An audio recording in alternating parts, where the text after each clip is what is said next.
Welcome to the Best Business Podcast, the podcast for established marketers, entrepreneurs, and CEOs, the ones who want to join me in my mission to create 200 new multi-millionaires who solve world problems with entrepreneurship. If that's you, then this podcast was created to give you access to the tools, training, strategies, and tactics you need to achieve multiple seven-figure profits as soon as possible. This world needs the best business you can build, so please get ready, open your mind, believe you can do this, and let's build a better world together for future generations. Hello and welcome everyone. Of course, I'm your host, Daryl Urbanski. And today we've got a very special treat for you. Today we're being joined by Rick Barrera, and I'm going to do two types of introductions. So one, I want you to understand who we have on the call today and especially what he should be recognized for. But I also want to tell you a bit about him because I'm fortunate enough that I actually know Rick on a personal level. So first of all, Rick is a nationally acclaimed speaker, marketing consultant, and author, known throughout the Fortune 500 for his extraordinary speaking ability. He's been speaking for years and years, and his unique approach to brand building. His research on strategies used by breakthrough brands like Apple, American Girl, Minute Click, Lexus, Google, and Starbucks will change your thinking about marketing forever. He's helped hundreds of companies redesign their systems and implement a holistic approach to serving customers. His impressive client list includes Abbott Labs, AutoZone, Bayer, Caterpillar, IBM, Intel, Merrill Lynch, and Verizon. He's got a number of books. His newest one is Overpromise and Overdeliver, How to Design and Deliver Extraordinary Customer Experiences. He also is co-author of Non-Manipulative Selling, originally published by Prentice Hall, and Collaborative Selling, originally published by John Wiley and Sons. So, and I also am fortunate enough to know Rick, and he's actually a phenomenal human being, a very generous, very, very kind soul. He really does walk the talk, and he's just a wonderful family man and a very, very good friend and a very good businessman. And it's just, Rick, it's an honor to have you on the call today. Thank you for joining us. Well, I'm honored to make it onto the roster with Daryl. Well, thank you. Rarefied air up here. Yeah, thank you. I appreciate that. The feeling's mutual, my friend. So, so we're on the call today. We want to talk kind of a little bit about you and your story and how you even got started. You've had an extensive career, and I love hearing your stories.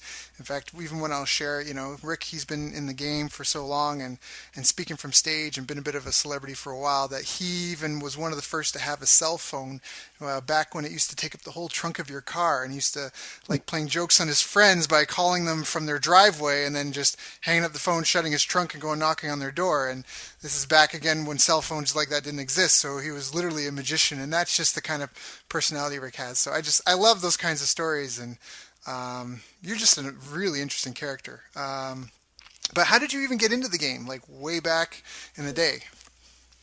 Well, first I have to tell you the sort of the reverse of the cell phone story, which is, so I used to use it to play pranks on people, but the way it was priced back then, you paid for every minute. Okay. And it didn't matter who made the call. So my friends would call me just to run my bill up. So it would be in my car, and they'd all take turns calling me, because even if I just answered, to say, hey, stop that, it still cost me money. It was like $1 a minute or something like that. So, got it. You got the first laugh, but they got the last laugh. Yeah, exactly.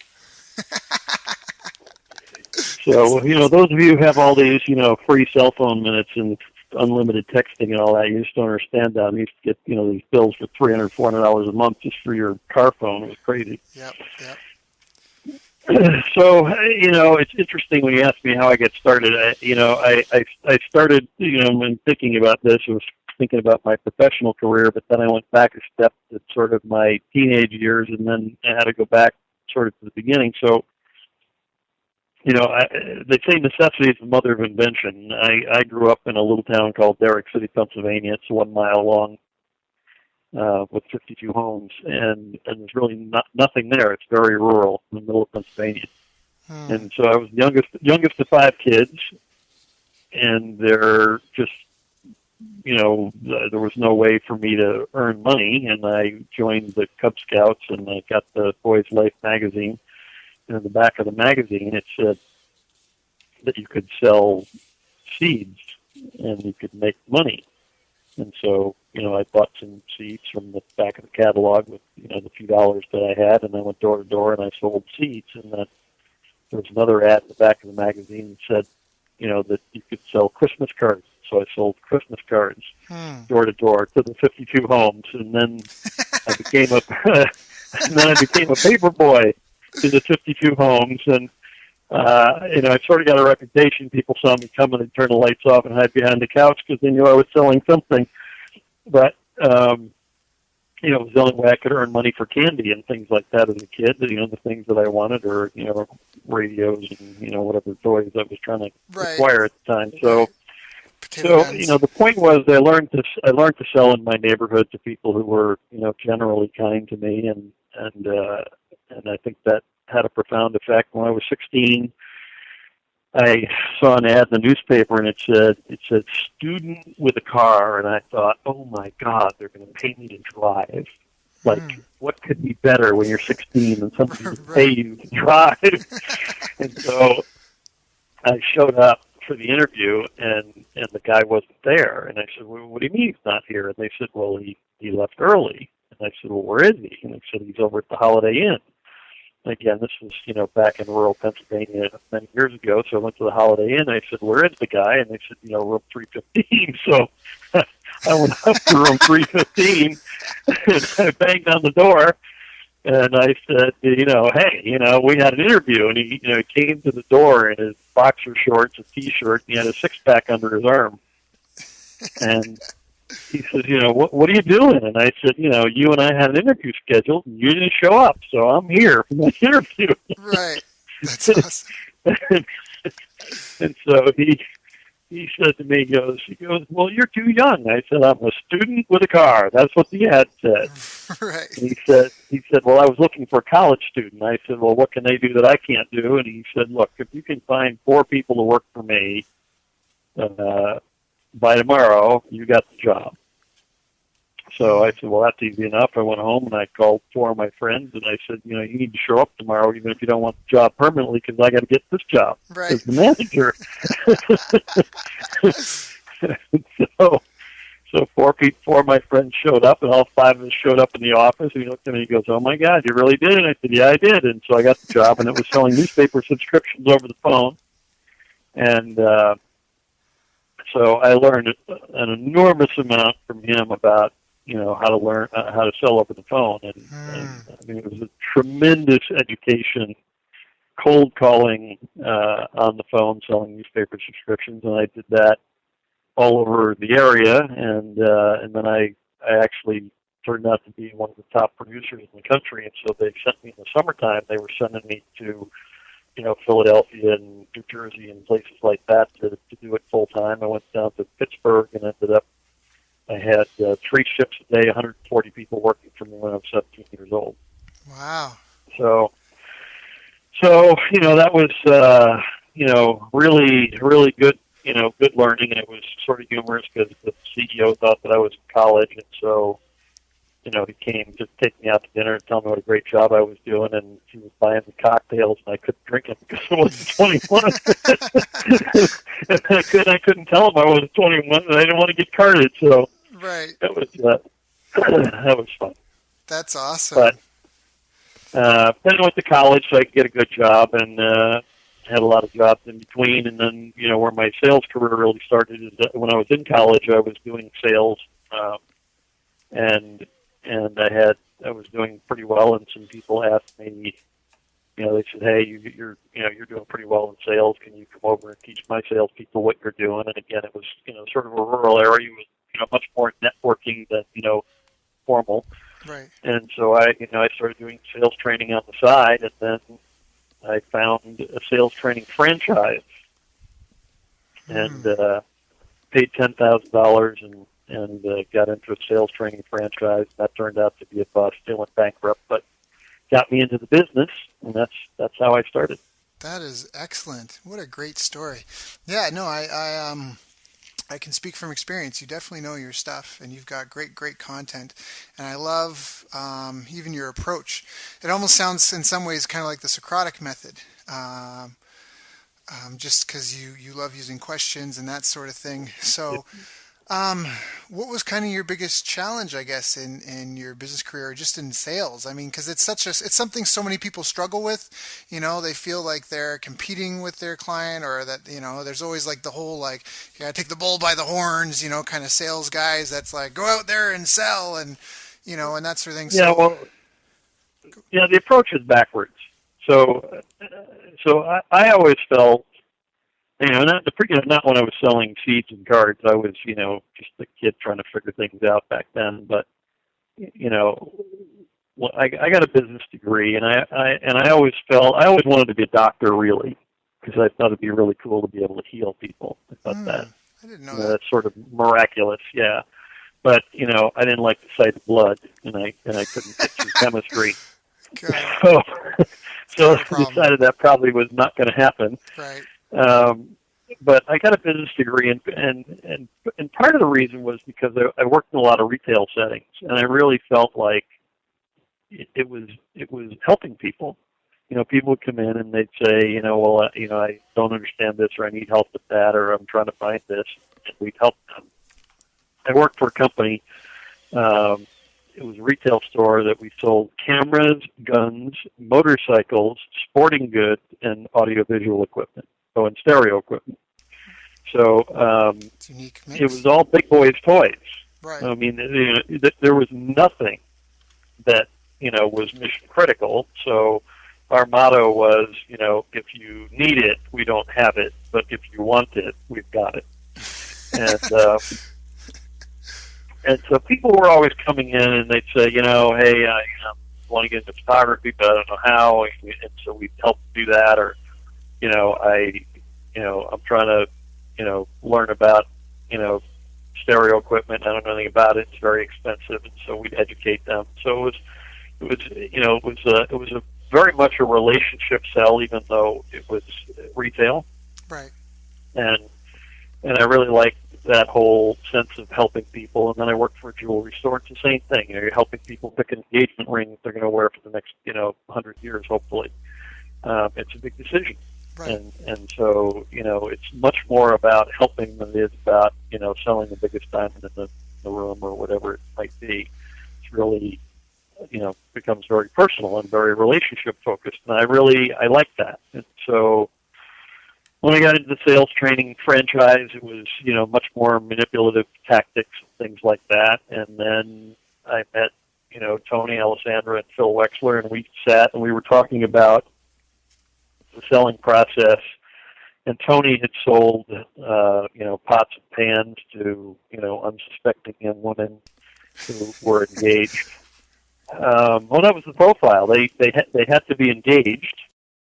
So it was the mother and this engaged woman, and so Tony would pull all of the pots and pans. They do it at the mother's house, and they pull all the pots and pans that she collected over the years and put them on the floor.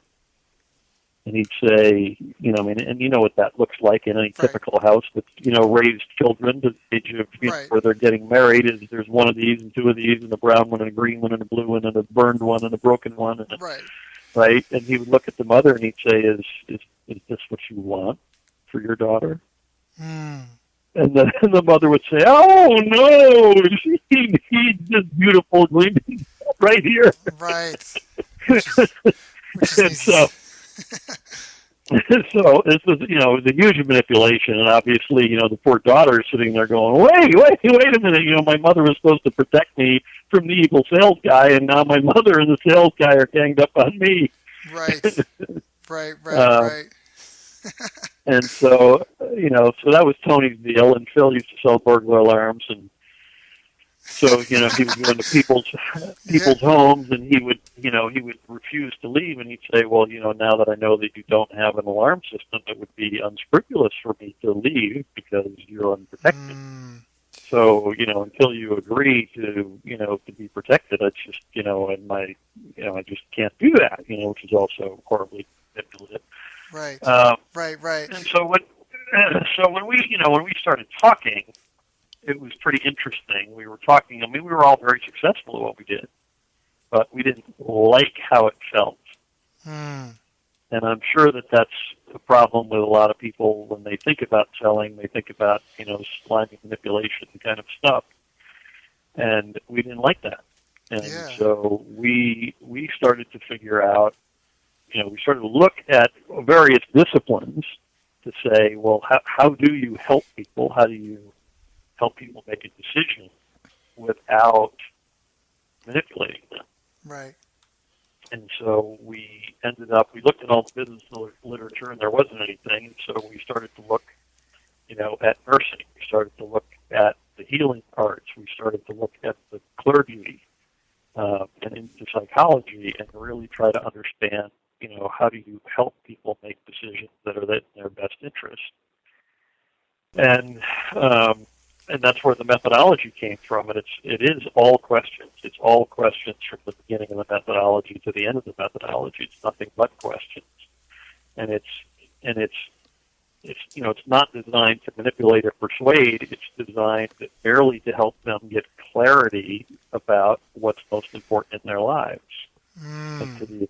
to the extent that what you have on offer is aligned with that, and they'll assimilate that into their lives. Right. If what you have isn't aligned, then then what you try to do is help them realize that it isn't. And so Yep. this happens to me all the time. So one of the shortest sale I ever made in my life was at a technical school in New York City. And they had put out the call, and they were interviewing several consultants. And she was a newly minted MBA and taking over her father's company. And I walked into the room, and she was sitting at a big glass desk. And she said to me, so what can you do for me? And I said, I have no idea what I can do for you. And she said, we just met 20 seconds ago. I said, my belief is that prescription without diagnosis is malpractice. Hmm. And so until I learn more about you and your school and your goals and what you're trying to accomplish and what the obstacles are, I don't know if I can help you. Maybe I can, maybe I can't. Got it. Wait, And I want to stop. I want to rephrase that. Prescription. What was it? Prescription without prescription before diagnosis is is malpractice. malpractice. Yeah, I love that. That is great. That is quite the gem. Okay, sorry. Keep going. Keep going. Yeah. So as soon as I said that, she slammed her fist on the desk and she said, "You're hired." I said, "To do what?" She said, "I don't know, but you're the first guy, the first consultant who's been in here today who made any sense to me at all. You're the Wow. only one who's concerned about me and focused on my issues instead of trying to sell whatever it is they have in their bag." And Right. so, that was my shortest one. But I just had it happen again, a couple of weeks ago.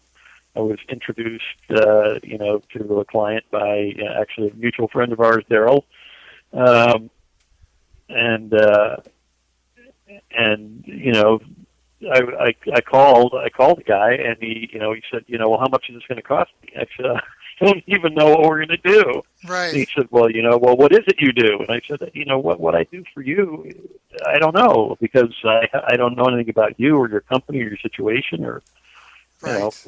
what's going on or what your issues or problems might be. So, if there's a fit, then we'll find something, and then I'll be happy to give you a price. But I really don't have any idea. That really threw him. Hmm. So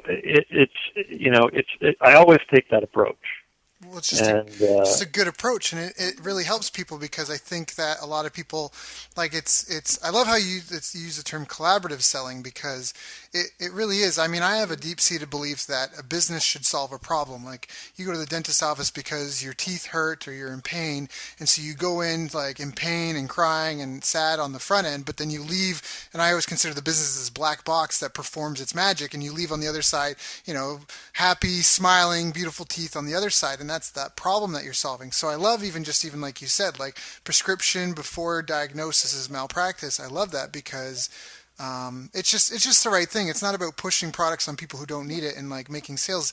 I think that's really the wrong mentality, and that may have worked in the old world, but today where the internet and things are so transparent, I don't think that works at all. And in fact, I think that's a great way to shoot yourself in the head. Is just to have that approach and to try and steamroll people. So um, Yeah. Well, yeah, but the collaboration is also critical for commitment. So if you think about this, supposing you got sick and you went to the world's greatest doctor, Mm-hmm. and you walk in and he says, hi Daryl, it's great to meet you. Here, take these pills. Great to see you. Right. Would you take the pills? Right. Yeah, Yeah, it's tough to say. I mean, even though he's the world's greatest doctor, and you might believe that that the right, you're looking at that and you're going, he didn't ask me any questions. He didn't take my vitals. He didn't do any diagnosis. So how do I know if it's the right pill or not? And so there's no commitment on the part of the customer, Right. to comply, right? And that's one of the biggest issues in medicine today is compliance. Is doctors give patients a regimen or a pill or whatever, and they don't take them. Yep. Well, why not? Because they're not committed to that. No, and the meetings are so short now. Sorry. Right. Well, they've been pronounced upon. Daryl, I've looked at your test results and determined that you need to take these 3 pills. So take this one in the morning, this one at noon, this one at night, and I'll see you in 2 weeks. Right. And you go home and you go, do I want to take that pill? Is that pill good for me? What are the side effects? My legs are going to fall off. I'll never have sex again. You don't know. Yeah. And then you turn on the TV and you got, not only all the drugs with the side effects, but then you have all the, the attorneys, General suing everybody over the, so you sit there and you go, do I want to take that pill? I don't know. I mean, I really have to be a partner in my own healthcare to understand, why I should be committed to that regimen. Well, and also another thing that, but something else it's the same thing in business. If just because you're the guru and you say this is what you should do doesn't mean that somebody's going to do it.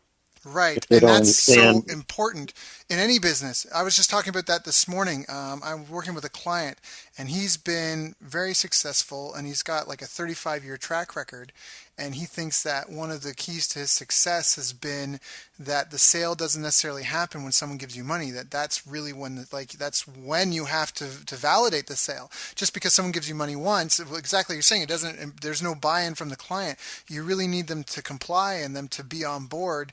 And then you need to, because especially if you want them to get results with what you're doing, because almost everything you do, unless you're doing everything for them, they have to, even like if you're cutting hair, if the kid's not, if you're not sitting still, if your head's flopping around, if you're not part of the process, it's hard to get you the result that you desire. And then also from a business perspective, how are you going to sell that person more if they're not on board and if they're not there with you? So I'm on board. You got me on board. I'm sold. Yeah.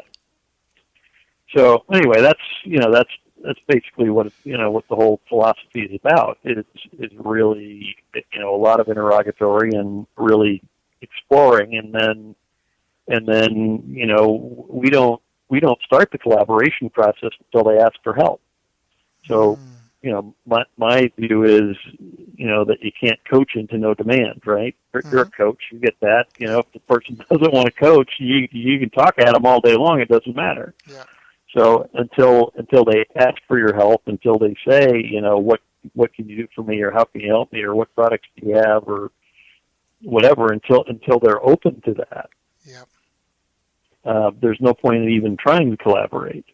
And then the collaboration phase is really about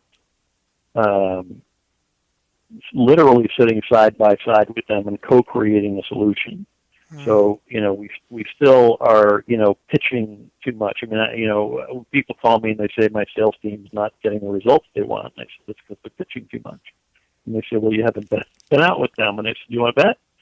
Well, it's how people sell. They get excited about their product. They're full of product knowledge. They're full of all the benefits, and they want to, pitch and pitch and pitch and pitch. But people aren't, if they're not open to listening, then all that is wasted. And so, you've got to do the exploring phase until they say, okay, now I'm interested, what do you have? And even then, it's not, here's your solution. It's, here's an option. Mm-hmm. One option would be to do this. Another option might be to do that. Another option might be to do that. And then they start picking like a Chinese menu, right? Well, what about this? What about that? So I mean, I was just talking to a person the other day, and they were spending 2/3 of their week writing proposals. I said I never write proposals. They said, well, how do you not write a proposal? And I say, because what is a proposal? A proposal is my vision of what you need. Okay, what are the odds that my vision of what you need is going to exactly match your vision of what you need? It's zero, or something close to zero.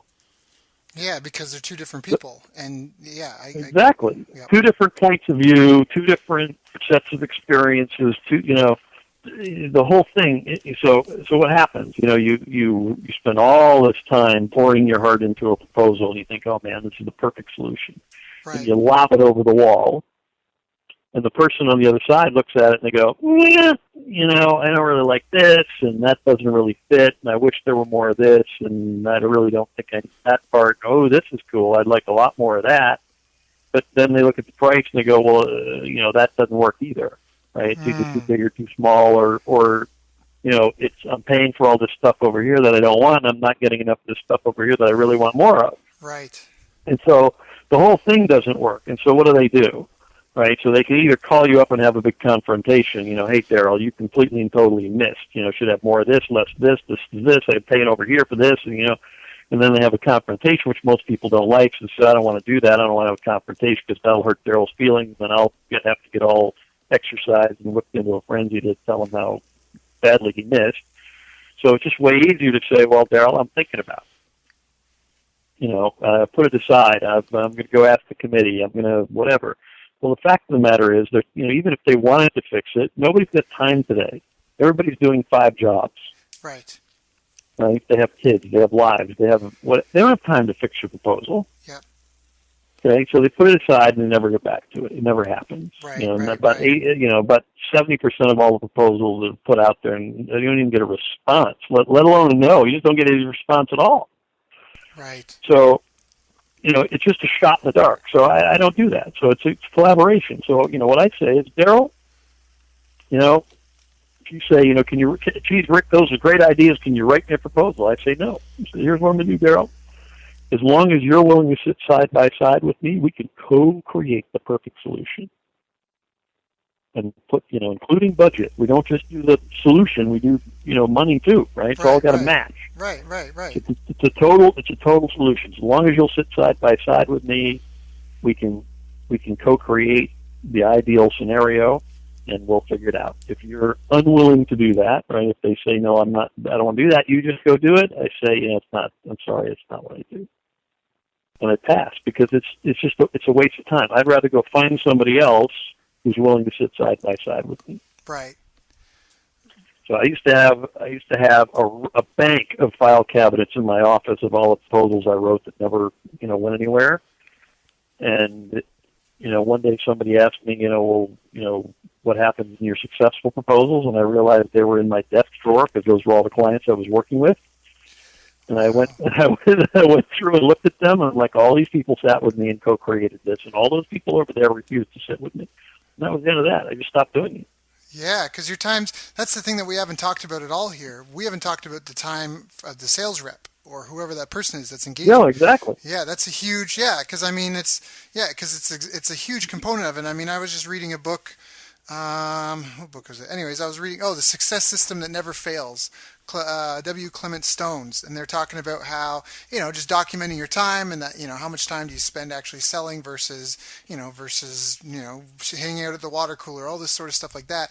But even like what you're talking about here, how many people are you spending, like, you're already doomed, like you're already set up for failure. Exactly like you said, you're supposed to imagine what they want and send them some sort of magical piece of paper that knows what they're thinking, feeling, and what budget they're looking to spend, and going from there versus exactly that, custom fitting it. And that's such a huge thing. Like, I'm a marketer, so I'm on the other foot where I don't do a lot of face-to-face selling as much as I should, even just to keep my teeth sharp.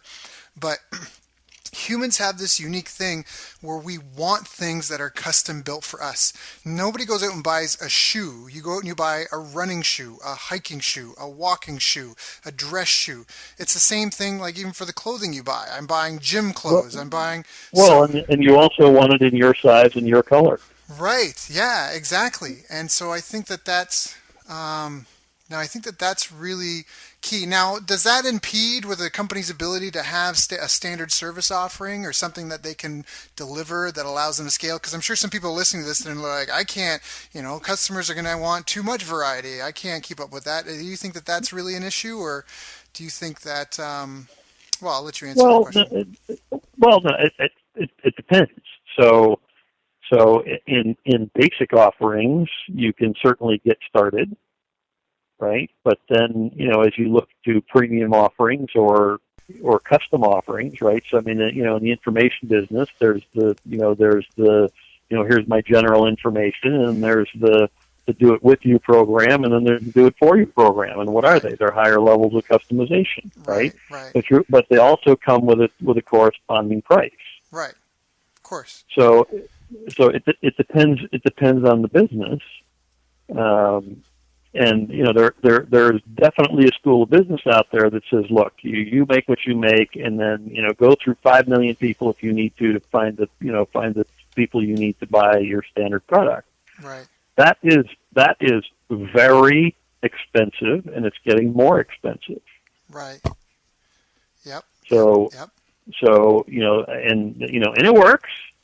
But you have to go through a lot more people to find people who want your generic offering. Right. To the extent that you can, custom tailor it, and very often companies have multiple products, right? So they have, if it's a software company, they have different tiers and different levels and different modules and different whatever. And so again, you write this proposal, you go, well, here's the modules I think you need, instead of sitting with them and saying, which module is most critical to you right now? Well, the first one would be this. Okay, what about the next one? What about the next one? What about the next one, right? Right. So I mean, like Infusionsoft's a great example, right? They have all kinds of, software and plugins and whatever, but, for me, it was about finding this is what I need in my business right now. Right. And then I know that it has these other things that I can add. So, I mean, I just add Fix Your Funnel. Great. So, now I've added that, I've learned how to use it, and that's helped my business, and now I'll go and I'll add some other pieces. And so, most businesses are not just one thing. It's not just one Right. simple product, Of course. right? Yep. There's choices within that, right? So Right. it's about helping them to tailor that. And the other thing we haven't talked about is the willingness to walk away. So I mean, this is one of the hardest things to teach. That when I'm working with salespeople, I say you have to let go of the outcome. And they say, what do you mean? And I say the process is about solving this person's problem, which may or may not involve your product. Right. Okay, well, they can't get their head wrapped around that because it's my job to sell this product, and I need a commission. You don't understand. My Right. kids need shoes, right? Right. And that's not, that's not what it's about. Because when you're in the mode of my kids need shoes and I need this sale, the customer knows that immediately. Yep. They can They sense it. feel it immediately. Yep. All right, and usually it's blatant in the way in the things you say. I mean, I had a dentist once a few years ago here who said to me, he literally looked me in the face, and he said, he'd asked me, when are we going to do this cosmetic dentistry? And I said, well, I want to get braces first and straighten the teeth because I think that we should fix the foundation before we put on the siding. Right. And he looked at me and he said, well, how am I going to make any money on you? Huh. I mean, it was like, dude, what planet are you on? Yeah. I don't come here because I'm trying to feed you. Yep. I come here because I'm trying to fix my teeth. Yep. So but that was blatant. But that's what most salespeople are thinking when they're out there, and you got to let go of that. You just let go of it and you focus on what's there. I was in a call this week, really fascinating. I wish I had it on video. Might have been the best sales call of my life. But I just started out talking to the guy about his CEO, about the vision for his company. Right. And he said, I want to build a great company that honors God. Now, you kind of had to be there, but they just built this spectacular building it was like a museum, and it was full of all this extraordinary art. I mean, money was not an object when they built this building. Trust me. Right. Okay. And here's a guy saying, "I want to build a great company and honors God." And I looked at him and I said, "It looks to me like you built a pretty great company already." And he said, "Oh no, we're good, but we're not great." And I said, "Well, tell me what great looks like." And we just started this conversation, and it didn't have anything to do with why I was there. Right. And as we started the conversation, he said, one of the things I think is that I'm not communicating very well with people, with the people who work for me. And, when we used to be small, I used to get to, coach everybody individually, but now we're huge, and I get branch offices and people all over the place, and I don't even know some of these people. Right. And I want to write a book. I want to write a book and tell them about, how we think and how we're different and how we can build this great company. And I said, so he said, I started it. I started writing it over the weekend. And I said, would you be willing to send me a copy? I'd love to read it. And he said, I'd love your input. I said, I'd love to help you. And he said, well, could you get it published for me? I said, yeah, I can. I know a lot of, we can self-publish it, and there's a lot of places to get that done. And, this has nothing to do with why I'm there. Of course. But I'm helping him You're do what he value. needs to. Yeah. Exactly. So then we started talking about his son. I'm not sure how that came up, but he was talking about his son. He's 23. He's lost, and he, has, he's trying to figure out what he wants to do for a living, and whatever. Well, I have a great book I always recommend, which is The Defining Decade. So if you're in your 20s or anywhere close to your 20s, you should grab a copy. Everybody I've recommended to loves it. It's awesome.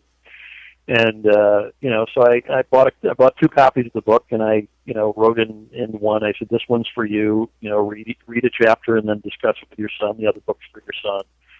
And I sent it along, and so and the more we talked, we started talking about literature, and we were bonding over literature, and what are you reading, and what are you reading, and what do you like to read, and hey, I just read this, and have you read that, whatever. And at the end of that whole discussion, he looked at me and he said, well, how much is this thing anyway? And I said, $20,000. And he said, I want to put 3 people through it. So, $60,000. That's awesome. And it was much more, when I teach collaborative selling, what I say is it's not about finding facts. How many people do you have, and how much are your revenues, and all these facts about the company and the organization. Right. It's really about aligning with their values, feelings, and goals. And it was an extraordinary conversation, because in the course of 45 minutes, he and I were like brothers from another mother. It was like. Yep. We were able to bond over our common values and our common love of books and business books, and and what he was trying to do in the company, and and how I was able to help him and just to move forward in general in his life. Well, yeah, and you really understood him and who he was. Like you really sought to understand him before you cared about him understanding what you had to offer at all. Right. And in the end, he didn't care. He basically said, I like you. If you're telling me this is a good program, I'm in. You have 3 people, I'm going to send. Right. Yeah, it was a non-issue. Yep. And so, that's sort of an idyllic scenario, right? I know all the people are listening going, oh, yeah, man, if I could just, do that, like, be good. Well, I agree. I don't have those every week, but that's really the goal, is to find how can I bring value to this person. And again, for me, it's much more about a healing ministry, right? Than right, to just trying to be the doctor I could be in an MD kind of way. Yep. And it always works for me. So. I mean, even how we met, you took the very same approach. We went out for lunch and had a really good conversation. And again, it's almost, in some ways, depending what you're selling. I mean, in some ways, there's just so much more to it because there's a lot. I mean, I always say there's the two most difficult things to do with another human that require the highest degree of trust and confidence and faith in the other person is get someone to give you money and get someone to have sex with you. And of course, we're painting in broad strokes because we all know people that are the exception. But generally speaking, it's a really scary thing in both instances. You have to be vulnerable, Right. right, because of what they represent. And yeah, you just no, I really, really like it, and it really resonates with me, and I'm sure a lot of people on the call, they feel the same way. And just even when you describe it, like, and you talk about this guy putting three people through it, I mean, one, you sold him, but I feel like you'll also get a better long-term relationship out of this client because there's just such a good foundation to it. And that's something that people, and I think that that's something that maybe we're losing in today's day. It's something I've really noticed having moved from Canada to California. We may have talked about this a couple of times, but I just feel that here people treat each other as if they're more expendable, like in a lot of Well, ways. Like, no, they are. They are. yeah, I told you where I grew up with where there were 52 homes. right. Uh, it it snowed there. It got bitterly cold there. The last thing you want is to piss off one of your neighbors and be standing by the side of the road with your car broken down on a cold winter night when there's only 3 cars are going to go by in the next 6 hours. Right. You better hope the first guy looks at you and goes, "Oh, I want to stop and help this guy." Right. Yep. We were very dependent on one another, to get through life. Yep. And if somebody had a fire or a flood or a death in the family or whatever, everybody was there. And it was a very supportive community. In California, I love. California has enormous brain trust, but many of the people who came to California came here sort of to be independent. I want to do my own thing, Right. and so I'm going to go to California where nobody will interfere with me doing my own thing. And as a result, I think culturally California is much more selfish. Yeah. In a big way. In general. I'm doing my thing, and if you want to come along and do your thing with me, then that's okay. But don't interfere with what I'm doing. And but I'm seeing, it's interesting. I'm seeing in the entrepreneurial communities, both North and Southern California, that's starting to turn a little bit. They're starting to really build community and realize that if we're going to turn America around, if we're going to turn the economy around, that we're going to have to be more cooperative than we've ever been. And and you're in a mastermind group with these folks, and you see it, and we're starting to see a lot of these organizations develop, and the organizations are coming together and saying, how do we get all the organizations to cooperate to help the entrepreneurial community to turn the economy around. And and San Diego is becoming it's becoming one of the top centers in the world for entrepreneurs. So yeah, which is nice. I mean, I don't want to paint too much of a bleak because I've met some phenomenal people here in Cal, like such as yourself. I mean, you've been a wonderful friend and advisor and client, and so it's just been amazing on that respect. But I think just again to go back to your approach to sales, to treat the person like a person and to really have them feel helped and understood. I mean, when was the last time anyone really took interest in you and gave, like, people tell me I'm great at being interesting or interested versus interesting.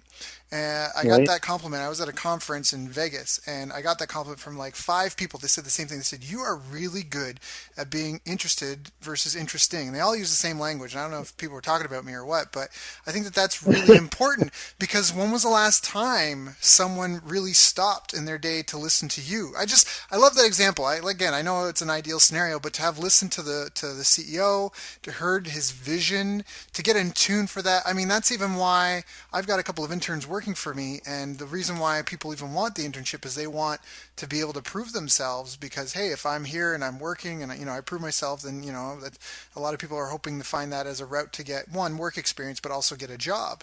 And it's true because some of these people, I don't want to let them go or have them move on at some point. I want to keep around because by the time their internship ends, they're going to know my stuff and all this so well. How am I going to find someone I can replace that with that gets me and what I want to accomplish? And and even though they're only doing this small piece of it, they get how it fits into my greater whole. And so they get it. They understand. They're on board. You can't find and train that very easily. It's expensive and time consuming. So depending on the price point someone's selling at, I mean, if they're selling a $10 widget, that might be a little bit different. But still, at the same time, you're still trying to help solve people's problems. And I love your Well, approach. well, or create an opportunity. That's the other piece. So, a lot of times people have huge opportunities in front of them that they don't know how to grasp, right? So it's not just solving a problem; it's also can be on the opportunity side of I mean, I'm working with a company right now. It's a merger of two companies, and looking at the enormous opportunity they have in pooling their talents and working together and being able to reach so many more people and add so much more value. And so it's really about taking advantage of the opportunity rather than, solving a problem, right? Mm. Mm, So, mm, mm. too often we're looking for the person to be in pain. They don't necessarily have to be in pain. There are a lot of successful people out there who say, hey, I got a lot of cool stuff, and how do I get to the next level, right? Right, right. Yeah, that makes sense. That makes perfect sense. So, what would you So I think recommend we're to on someone? question one. Yeah, yeah, that's right. No. I think it's been good. I think I'd like to ask, what would you recommend to people who are struggling with this? I mean, people who are having issues with their selling, who are. No, I think we've hit off on a lot of key points. I mean, it's fine. We don't. The agenda is just there as a guide. I mean, I really, know. yeah. I know. It is funny though. We just definitely riffed on that one. Oh yeah, no, Uh, it was good. But what would you recommend to someone who's listening to this and they're like, "Wow, that sounds so great," but how do I get like? I mean, it might seem elementary to us, but someone who's really struggling with all right, how do I implement this? How do I get started? How do I do more collaborative selling? How do I, turn the tables and reverse the approach? How do I even get going with that? right. Well, so the big thing is to start with questions, right? So I have on my desktop at all times. I have a long list of questions to ask clients. And, if somebody, cold calls me out of the blue and says, hey, got this issue or this problem or this opportunity, I immediately go to my list of questions. Mm, So, I've been doing it for 30 years. I still keep a written list of questions there. When I go in on a sales call, I have a written list of questions. And people say, well, isn't that kind of unprofessional? You got to have a cheat sheet. I say, no, think about how the customer views it, right? Would you rather have your pilot come to the flight with a checklist and check his checklist before he takes off, or you want to go, oh no, I've done this 1,000 times, this is off and the puppy and go? yeah, no, that's a great book, Checklist Manifesto, and that's the whole Right, premise of the book. That they exactly like. It's a sign of professionalism, because people forget, and and we're right. humans, and we're dilatory, and we're absent-minded. Exactly that reason. Exactly that reason. Yeah. So, So I take my checklist in and I go through my checklist and I'm very meticulous about it and so that's the core of how you start. And most people are they're afraid to ask a question and they're afraid to ask a follow up question. right, Sometimes you'll say what's going on in your life and they go, oh my God, I'm going through like the most horrendous divorce in the history of planet Earth. right, And the person, when I go out on sales calls with people, and I watch them and they'll sit there and they go, oh, I'm sorry. And then they switch. Okay, well, why do you think that guy brought it up? right. Right? It's because he wants to talk about it. Yep, Right? And so the worst thing you can do is not talk about it. yep. Yeah, be on So, your own agenda versus theirs. right. So I just say, gee, I'm so sorry to hear that. What's going on? And then, if they don't want to talk about it, they'll say, oh, well, let's focus here. And usually they do. They go, oh, geez, well, this, I get the kids, they get this and that, and they just, they're emotional. They want to vent. They, because they're human. We keep thinking that, just because you're inside a company, you suddenly become an automaton, and you behave like a robot, and it's just not true. Humans are human. Yep, And we need to be human in the process. So, yep, you ask questions, and if they bring things up, it's fair game, and dig deeper, and learn and inquire, and when you understand their values, feelings, goals, beliefs, obstacles, and ideas, then usually by the time you dig through that, at some point they'll say, well, gee, can you help me, or what do you have, or, whatever. And then once you've gotten that invitation to collaborate, then you say, great, let's either do it now or set up a time to sit side by side and co-create a solution. Right. And it's not that hard. Yep. It just requires the discipline and the guts to be able to go do that. And people they're afraid to risk an opportunity to pitch. Yep. And to me, the opportunity to pitch, all it does is it says, I'm a selfish bastard, and you need to shut up and listen. Right. Every time you take the time to ask questions, the worst case scenario is that you end up with a relationship. Yeah, exactly. Yeah, and a good relationship at that. A really good relationship right. at that. No, I think that's great, because that even, again, sales and marketing are tied so close together. But as a marketer, they say you have to begin with the conversation going on in your client's head. So when you bring up the divorce thing, if their day is distracted because that's what they're talking about, then they just need to work through that before you guys can be on the same level. I mean, that's really, exactly. You got to get into mirroring and synchronicity with someone. Like you just confirmed. I mean, our brains are designed to connect, like a network of modems and internet, and exactly like you just did that right now. He said, right, like you pitched in to give me feedback to let me know that it's okay for me to keep progressing forward. And people need that. And if you're not in sync with someone, you're not going to be able to get the sale. So exactly, you got to slow down to come to their level, and then you got to work there together. It's really awesome content. Rick, I love your approach to business and relationships and collaboration. I just think it's just really... It's just really good.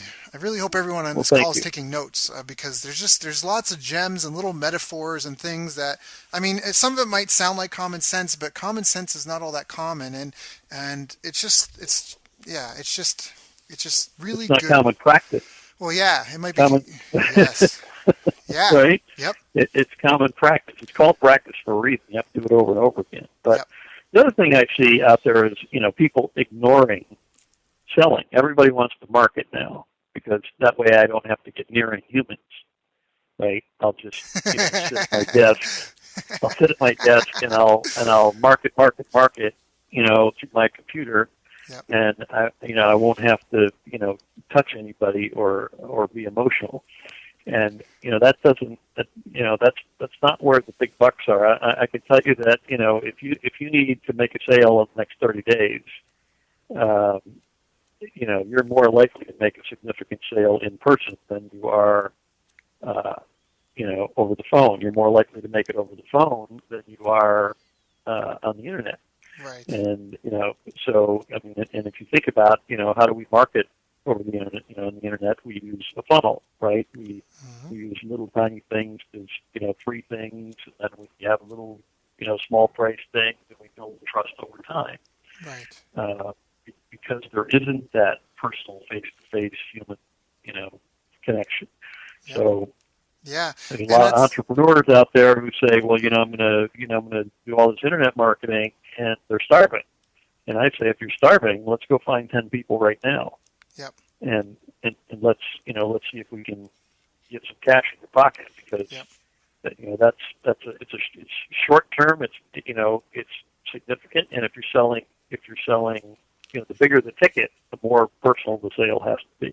Yep. So it's not one or the other. It's both and, right? They're two tools that go hand in hand. Yep. And that's actually something I said this a few times, but I got a lot of praise from some of my mentors and peers at a conference, at a VIP session, when exactly like you said, all like all this internet marketing stuff, it's all just a way to try to scale that one-on-one sales presentation. I mean, it's a way to try to can and clone the sales process, but even sales letters, which were the original method of doing it, the written word, but the best copywriters in the world, they all said that they would knock on 100 doors to sell 100, and try and sell 100 prospects before they even wrote a letter of a marketing promotion, because they needed to understand the people's like pain points, complaints, their objections, their internal dialogue, the things that they would say, because they needed to address all those in the letter, because the letter is only good as their sales presentation. That's all they are. And what you said exactly, face-to-face, nothing will convert as well as one-on-one, face-to-face. And the next to that might be one-to-many if you're on a stage. And then next to that would be like one-on-one with an live interactive webinar, and the next to that would be one-to-many live interactive webinar, and the next to that would be like a simulated live webinar, and the next to that would be a live one-on-one phone call, and it just regresses that way through like video sales letter and all these things down to you get to just your text sales letter, because it's all just exactly like you said, it's less personal and it's less customized, and it requires a higher degree of fine-tuning. I mean, to get a sales letter that's really dialed in, you have to have had all those conversations. You have to have had, like, you have had to have tried to sell that many people, and all you're going to do then is can and clone that into your sales letter or into your webinar or your teleseminar or your video sales letter or any of that. And I really think that's even I think when you deal with a sales team, forgive me, I'm stepping outside my bounds here into your world, and by all means slap my hand if I'm wrong, but I feel like when you're dealing with a sales team, it's trying to get the best conversation with their ideal client and then get everyone to do that, to mimic that, and to model that essentially. And I don't know if that's correct or wrong. I think it's equipping people with a tool chest of tools that they can use, but then ultimately you have to adapt it to the client. And like we talked about, using questions to take them from where they are to where, to coming to their own realization, whether it's your product or not. But it really comes down to having, getting the best guy on the team who's got the most experience, that really understands the prospect the best. Because to be the best sales rep, you have to understand the prospect better than everyone else. That's the only way you could be number one, is to really understand the people. Because otherwise, how do you gain the rapport, the trust? How do you really help them better than anyone else unless you know them better? Am I off on anything? Is that all? No, you're exactly right, and that's why, I mean, whenever there's a new product out there that people are having trouble with, I say, there's a great saying in Japanese, genbitsu genbutsu, which is go to the place and see the thing for yourself. And that's really, and so, that's one of my mottos that I'm hanging on my wall. It's just, when people say, gee, I'm having this problem and I don't understand this or that or whatever, and I say, I have to come look. I have to go talk to the customer. I got to go talk to your sales team. I got to go talk to customer service people. I got to, let me go to the place and see the thing for myself. Yep. Yeah. Because that's where the insights come from, and that's basically what a great marketer does. I mean, you're seeing now in marketing, you're seeing anthropologists join the field of marketing. Yep.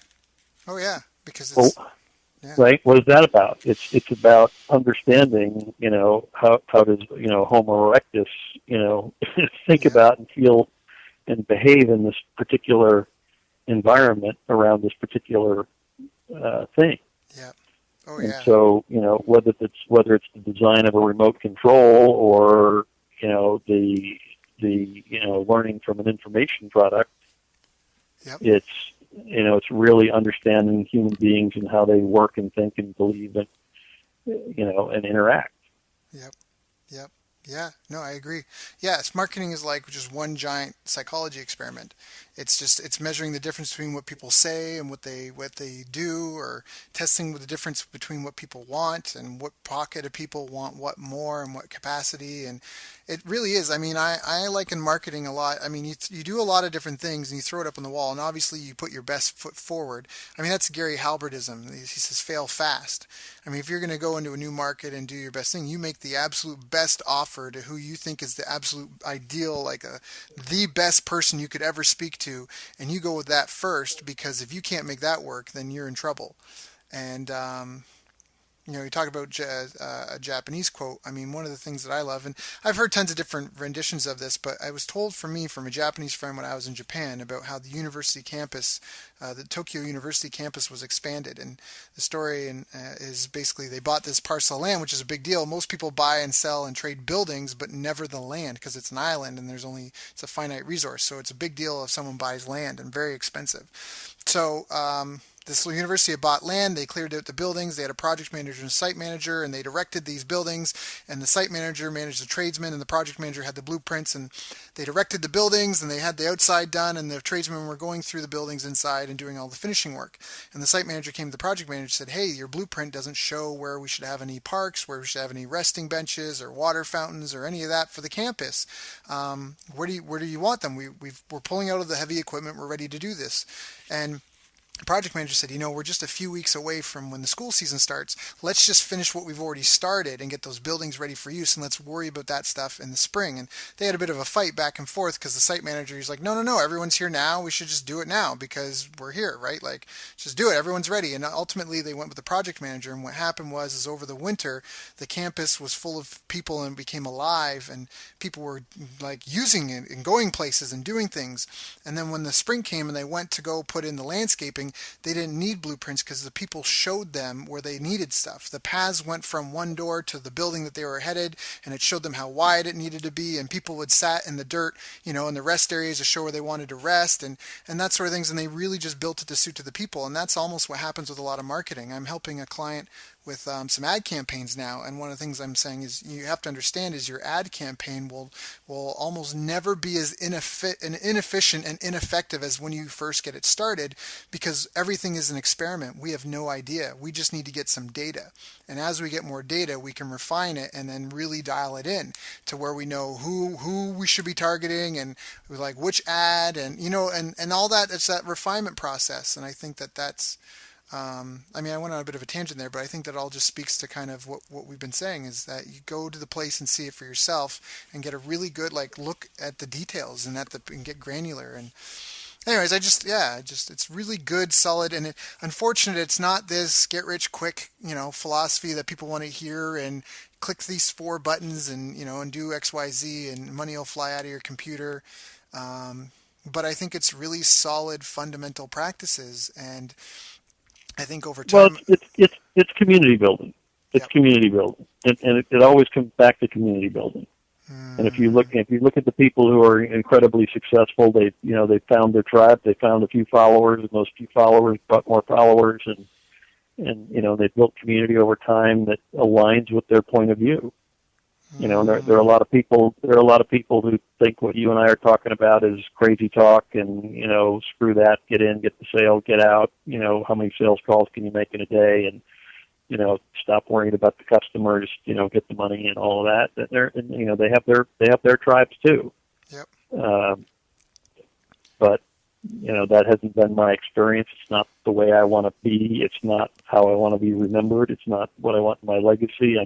One of the things I'm most proud about is that, I can take my sales book, my collaborative selling book, and I can hand it to a client and say, this is how I'd like to work with you over the next, 10 years. Mm-hmm. Now I defy you to pick up any other sales book and say, here, client, this is how we're going to work together. Yep. Because they're all about how you manipulate the client. Yep.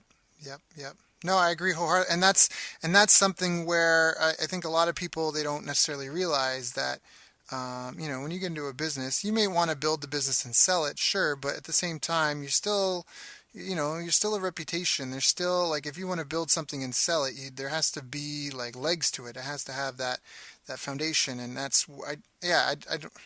I haven't built all these companies. I've helped generate millions of dollars, and I can attest to that when you talk about community building and I've seen the difference between guys that go in and they just suck out a bunch of money and try to run. And there's short-term money in that, but I just don't know if the trade-off is there, because how do you go back to those people? You start having places you don't want to show your face, and and there's I don't know, it works for some people, but it's not sustainable, and there's no real way you can build a real business. And I don't know many people that do make a lot of money that way, because there's no way to do that without burning bridges and relationships that are then just going to make it harder for you down the road, and just double, triple, quadruple the work for you. I just think that.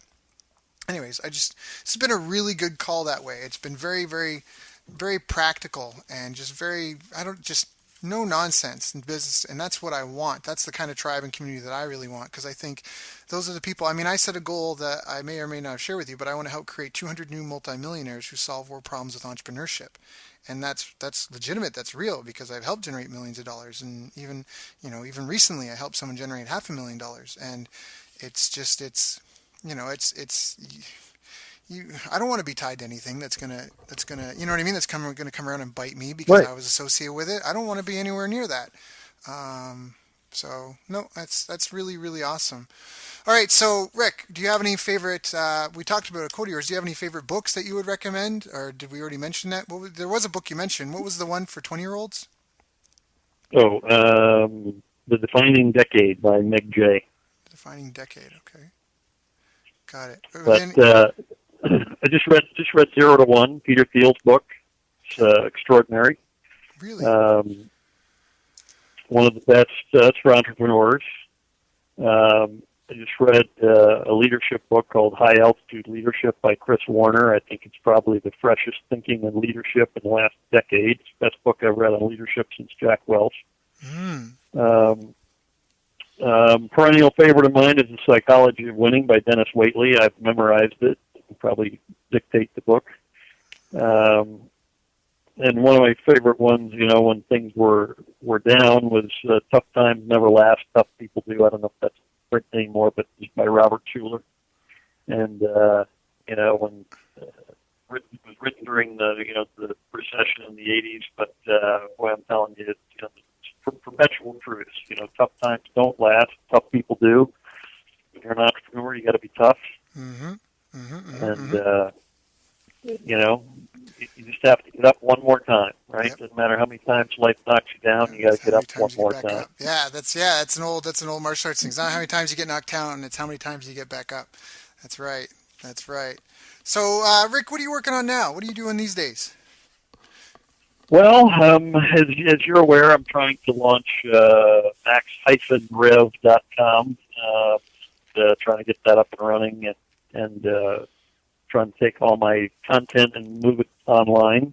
Mm-hmm. Unfortunately, it was all built in the analog era, and so I've got to convert everything to digital and make it accessible to people. So I'm working on that, and then I'm coaching entrepreneurs and business leaders to try to grow their businesses. So Got it. Yeah, and you have where my phenomenal focus is. content. You've got content for days, stuff like this. You've been in the industry how many years now? 20 years? 33, 33 33. years. Got it. I didn't want to date you. Um, but yeah, for It does 33 date me, years. but Yeah. the fun part about it is every so often, like I'm on 33 now, and I think, well, when I'm 30, when I get 35, I'm a big party, big celebration, and I've been saying that since year one, and somehow, I'm always so busy helping clients that I keep missing the anniversaries, and now it's been 33. So, if you keep your head down and you're focused on your clients, you're having a lot of fun. The years go by and it goes pretty fast, and it's very rewarding. Mm. Oh, it's very, very rewarding work. How do people get in touch with you if they want to know more about Rick? You mentioned the site max-rev, max-rev.com. Is there any other sites or any other ways that people can get in touch with you? They can go to overpromise.com and learn about my overpromise, overdeliver work. So Which is a I'm an great easy book, guy by to the get a way. hold of. Yeah, no, you Thank are. you. And you're an easy I'm guy an to easy work guy to with. get a hold of. Yeah, Well, I try to be. Try to right. be. Yeah, it wouldn't go over well if you weren't.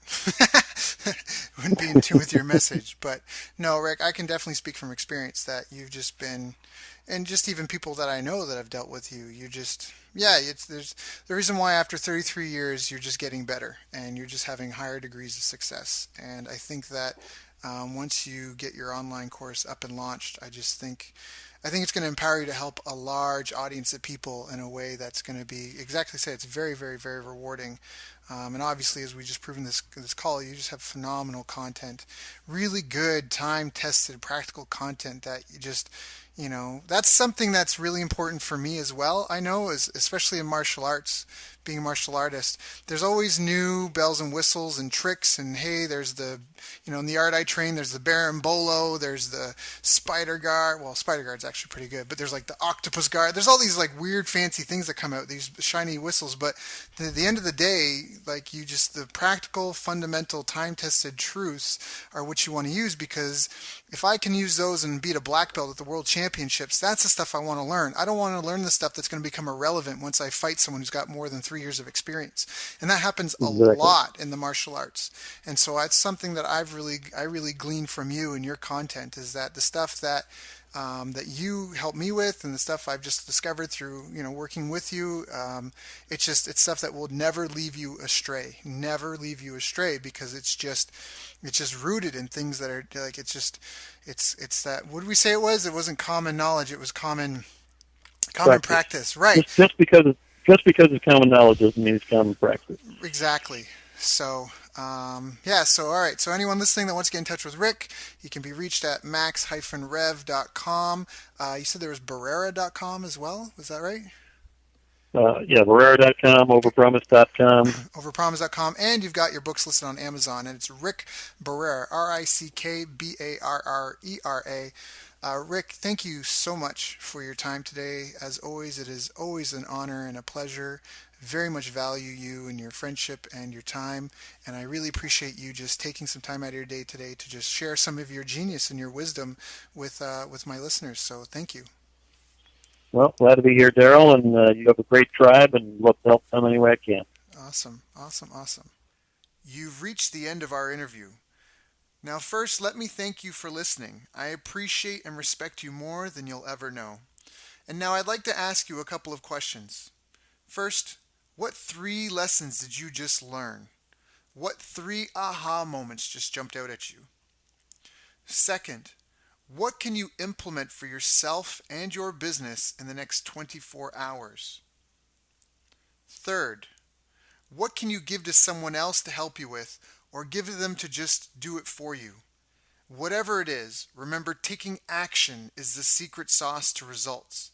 Now, if you think this interview would be helpful for a friend, please give them a link to it. It'll help them and it'll help me too.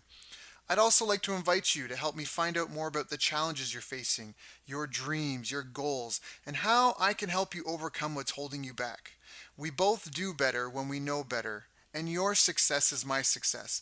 So please reach out and interact. You can visit our website, bestbusinesscoach.ca for Canada or California, where I'm from and where I'm living. You're welcome to also try out one of our paid programs. You can find us on YouTube, Facebook, and pretty much every other social media channel you can think of. You should also subscribe to the podcast, and if you're enjoying them, please leave us a nice review. It really helps. That's all for now. Once again, thank you. Take care of yourself, and remember, the world needs the best business you can build. And I believe in you.